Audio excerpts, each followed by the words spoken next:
PM Modi Japan पहुंच चुके हैं, जहां जापान भारत को बड़े बड़े तोहफे देने की तैयारी भी कर चुका है और अमेरिका को एक बड़ा झटका भी दे चुका है, जहां वो अमेरिका में 550 अरब डॉलर का निवेश छोड़ने का मन बना चुका है। और ये सब तब हो रहा है जब अमेरिका भारत पे हावी होता दिखाई दे रहा है, लेकिन भारत अपनी स्वतंत्र विदेश नीति के साथ आगे बढ़ रहा है। जहां जापान में अपनी विजिट पूरी करने के बाद वो सीधे चीन जाएंगे, जहां एससीओ समिट की एक धमाकेदार शुरुआत होगी। और पीएम मोदी के जापान पहुंचते ही उन्हें गार्ड ऑफ ऑनर दिया गया और जापान के प्रधानमंत्री ने खुद हिंदी में ट्वीट करके स्वागत किया।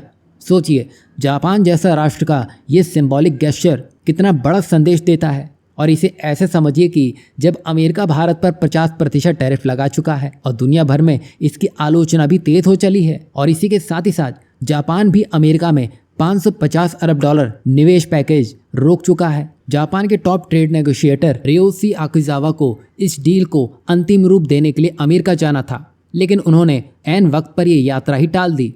और उनकी यात्रा रोकना और पीएम मोदी का जापान पहुंचना ये साफ दिखाता है कि दोनों के बीच में कहीं ना कहीं कनेक्शन जरूर है। और यहाँ ये भी समझ आ गया है कि जापान किसको ज़्यादा इंपॉर्टेंस दे रहा है। खास बात ये देखिए, अमेरिका और जापान में समझौता हुआ था कि अमेरिका जापानी सामान पर 25% टैरिफ घटाकर 15% कर देगा और जापान अमेरिका में 550 अरब डॉलर लगाएगा।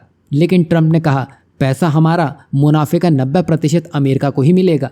इस पर जापान ने विरोध किया और कहा कि निवेश तो दोनों के फायदे के लिए ही होता है। यही वजह थी कि रियोशी आकिजावा ने अपनी विजिट को ही टाल दिया। वहीं अगर भारत की बात की जाए तो मेट्रो हो या मैन्युफैक्चरिंग, सेमीकंडक्टर से लेकर स्टार्टअप तक भारत जापान की कई साझेदारियां भरोसे का चेहरा रही हैं। अब दोनों देश मिले हैं तो अब क्वाड पर भी चर्चा जरूरी हो गई है, क्योंकि ट्रंप की अनिश्चित नीतियों से इसका भविष्य डगमगाता दिखाई दे रहा है।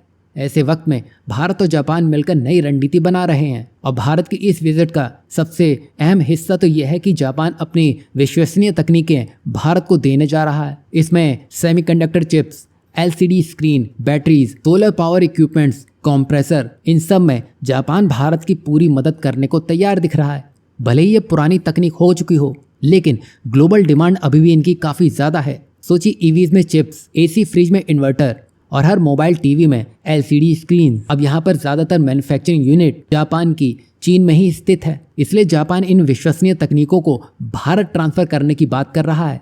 यही नहीं, पीएम मोदी की इस यात्रा में शिंकानसेन बुलेट ट्रेन डील पर भी चर्चा हो रही है और इसका नया E10 वेरिएंट एक साथ जापान और भारत में लॉन्च भी हो सकता है। और वहीं अभी की बात की जाए तो भारत चीन में काफ़ी हद तक निर्भर है, जैसे कई क्रिटिकल कंपोनेंट्स को लेकर।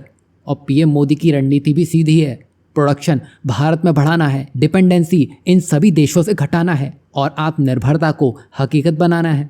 वहीं जापानी कंपनियों को भी सस्ते में चीनी उत्पादों से प्रतिस्पर्धा का सामना करना पड़ रहा है, जिसमें अब वो भारत के बड़े बाजार से जुड़कर अपनी तकनीक को बढ़ावा दे सकते हैं और विश्व स्तर पर अपनी स्थिति मजबूत कर सकते हैं। वहीं अमेरिका की बात करें तो अमेरिका भारत के पीछे तो पड़ा ही है, साथ ही साथ वो जापान को भी दबाना शुरू कर चुका है। अगर 1985 की बात करें तो अमेरिका और उसके साथी देशों ने जापान पर दबाव बनाना शुरू कर दिया था ताकि जापान अपनी मुद्रा येन की वैल्यू बढ़ाए। इसके लिए प्लाजा एकॉर्ड नाम का एक समझौता भी हुआ ताकि येन की कीमत बढ़ते ही जापानी सामान महंगा हो जाए और एक्सपोर्ट गिरने लगे और जापान की इकोनॉमी इससे धीरे धीरे कमज़ोर भी पड़ गई। वहीं प्लाजा एकॉर्ड ने जापान की तेज़ रफ्तार ग्रोथ को धीमा कर दिया और अमेरिका को कंपटीशन से राहत भी दे दी। मतलब अमेरिका ने अपने फ़ायदे के लिए जापान की बलि चढ़ा दी। और इसी तनाव के बीच जापान के ट्रेड नेगोशिएटर ने अमेरिका जाने का प्लान ही कैंसिल कर दिया।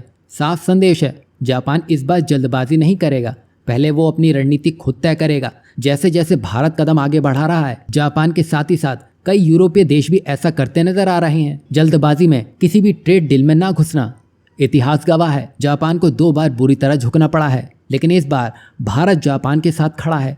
जो अभी प्रधानमंत्री नरेंद्र मोदी की विजिट है, साथ ही साथ जापान के ट्रेड नेगोशिएटर की अमेरिका विजिट कैंसिल करना इस बात के भी संकेत दे देता है। यहाँ आपको क्या लगता है, क्या पीएम मोदी का जापान पहुँचना और जापानी नेगोशिएटर की यूएस विजिट को कैंसिल करना, क्या ये सब कुछ आपस में जुड़ी हुई है? इस पर आप अपनी राय क्या रखते हैं, ज़रूर बताइएगा।